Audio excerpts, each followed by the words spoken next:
A £50,000 salary sounds amazing. You're in the top 20% of earners here in the UK. On paper, it should buy you a nice house, a nice car, decent holidays, and you should still be able to look after your family. So why does it feel like it's never quite enough? I once had a corporate job earning 50 grand, and just like you, I couldn't understand where my payslip was going each month. So by the end of the video, you'll know exactly why £50,000 is no longer what it used to be, and exactly what you can do about it. Your parents and grandparents will never admit that they had it easier, and in some ways they didn't. But when you look at the data around house prices, they absolutely did. Let me show you. It's the mid-1920s and there's a young lad, let's call him William. He's a lieutenant in the Royal Navy, a few years into his career, and he lives in Kent. He's doing well, and according to parliamentary records, he's earning 18 shillings and 10 pence a day, which works out to be about £342 a year. Now, to understand where this income sits in order to give it context, well, a skilled bricklayer at the time was earning £191 a year, and a factory worker earned £104 a year. So our lieutenant is the 1920s equivalent of what like a 50 grand salary is today. He's an above average earner, he's doing well for himself, and is in the top tier of earners by the standards of his time. But how much house could he buy with that money? Well, according to a historical housing review by Jackson Stopps and Staff, the average UK house price in the 1920s was around £619. Now at the time, Kent, where William lived, was largely a rural farming county, so house prices generally sold close to, if not actually slightly below, the national average. Which means William, on his 342 quid a year, could actually buy the average house for about 1.8 times his income. Here's the interesting bit though. Today, as a similar rank, your salary would be about £50,000, but there's a big old difference. The average house price today in Kent is about £429,000. But if you earn 50k, borrowing 4.5 times your salary with a 10% deposit, you can only actually afford to look at houses valued up to £250,000. That's nowhere near the average house, and instead you're more looking at something like a 2-bed terrace house, or even just a 1 or maybe a 2-bed flat. Just a century apart, yet the difference is 1.8 times versus 8.5 times income just to buy the average property, because prices have grown far quicker than that of wages. Today's lieutenant can't afford the average home in the same county, and actually what he can afford is only a fraction of what William got. So what do? Well, telling you to ditch your daily coffee simply isn't going to cut it. It simply won't come anywhere near close enough to catching up with a century of outpaced house price growth. But here's an angle that helped me kind of bridge that gap. William built his wealth through property, given that this was also one of the most accessible things available to him at the time. But that ship has certainly sailed off, at least into the distance.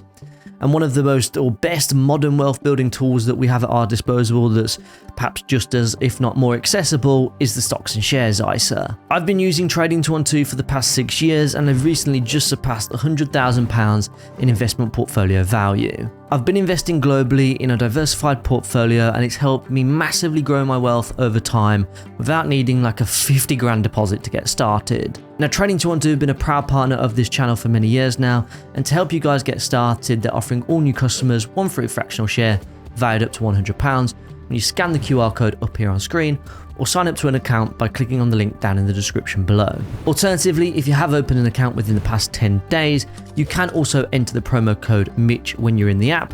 All you'll need to do is deposit £1 and you'll still qualify for that free fractional share. And thanks to Trading 212 for sponsoring this video. But look, one other thing that William didn't have to do was go to university, which brings me on to the next thing, which is burning a hole in our 50 grand salaries. Okay, so on paper, you did everything right. You got good grades, you went to university, you got a degree, you got a job, you worked your way up the career ladder because that's what we're told gives you the best possible chance of living a decent life and earning good money. It's exactly what I did, but it came at a cost. This right here is my latest student loan statement, and if you look at the repayment figure, it works out to be about £196 a month. That's £2,355 a year, or one amazing holiday, 5.8 months of food shopping, or 673 lattes. Now, if you're anything like me, I hate the fact that I have to pay it, but I've just kind of learned to accept it. It's just one of the other deductions on my pay slip, just like my income tax and national insurance, that I can't do anything about. But here's the difficult truth in all this. On my nearly £38,000 student loan balance, my interest is still rising quicker than I'm able to pay it back. on my income, which is just over 50 grand a year. And I know I'm not the only one in this position, because in actual fact, according to the House of Commons, the average student loan debt now is about £53,000. And here's a stat to put all of that in perspective. The Institute for Fiscal Studies estimates that a Plan 2 graduate needs to earn £66,000 a year just to keep pace with the interest. And if that wasn't punishing enough for you, here's what makes it even harder. Once you cross the 40% income tax threshold and you become a higher rate taxpayer, you effectively have a marginal tax rate of 51% once you account for your national insurance and student loan repayments. So once you bust your ass for a promotion and get that £5,000 pay rise that you've been working towards, well, the government are only going to take £2,550 of that off you. That's your reward for working hard, performing well, and working your way up the career ladder, and it's the reality for so many people. It's almost like a bit of a student loan trap at that 50 grand salary mark. Because you earn enough to pay a meaningful amount back each month, yet that amount is still not enough to pay down the balance. And that's the real problem that I have with it. Because selling a lifetime of loans to the tune of £267 billion to a bunch of 18-year-olds, in my view, has to seriously be looked at. And just to cap interest rates at 6% and say job done simply isn't enough. So what exactly do you do about it? Well, obviously personal circumstances have a big part to play in this, as they always do. But if you are teetering on the edge perhaps of that 40% income tax bracket, one of the only feasible things that I could probably think of is to look into increasing pension contributions via a salary sacrifice. This essentially would just reduce your taxable income and put more money back into your pocket for your future, rather than paying it back to the student loans company. But what if I told you that even without a student loan, your pay rises have been getting eroded for years, thanks to one of the most effective stealth taxes that the UK government have ever invented? Let me ask you something, when you got your last pay rise, did you actually financially feel it? Well, for some or most people earning 50 grand a year, it never quite feels like enough, and that's thanks to something called fiscal drag. Meet Matt, he earns 50 grand on the dot, and this year he got a 5% pay rise. Instinctively, Matt might think, great, that's 2.5 grand, I'm definitely better off now, but in reality, it's quite different. Since 2021, the government has frozen income tax thresholds, so the amount that you earn before paying tax has been stuck at £12,570 since April 2021 until 2031. Here's the important bit though, if that personal allowance had increased by the Bank of England inflation rate, it should be roughly £15,990 today.